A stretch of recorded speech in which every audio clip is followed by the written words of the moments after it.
שר טבול, אני בן 19, גר בתל מונד, כרגע מסיים את התואר שלי במתמטיקה בשנה ג'. בסוף כיתה י', בקיץ של כיתה י', אתה מגיע לאוניברסיטה, לומד 2 קורסים עם אנשים בשכבת גיל שלך, שסיימו כבר את התוכנית לנוער מוכשר במתמטיקה, ומי שמחליט להמשיך אחרי הקורסים האלה מקבל ציון מספיק ועובר אותם, יכול להתחיל ללמוד תואר ראשון כמו סטודנט מן המניין במדינת ישראל. בשנתיים הראשונות, במהלך כיתה י"א וי"ב, אתה לומד עם תלמידים בשכבת הגיל שלך, אחרי שעות בית ספר, לרוב משעה 4 אחר הצהריים עד 8, יומיים בשבוע, זה לא הרבה כמו שחושבים שאין חיים ויש זמן לחיים אחרי זה.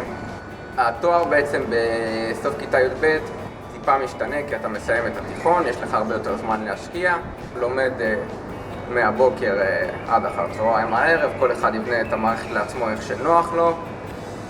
הצבא מעניק לך שנה דחייה בשירות.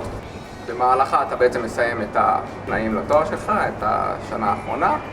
עובר מיונים במהלך השנה האחרונה של התואר שלך, שאתה כבר בן 18-19, להסתבץ כקצין אקדמאי על פי רוב במקצוע שלמדת, או במקצועות דומים כמו מדעי המחשב ופיזיקה.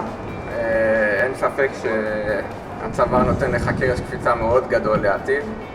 אתה יוצא מהצבא, אתה יכול גם לסיים תואר שני במהלכו, והחברים שלך עדיין בראש של הטיול להודו.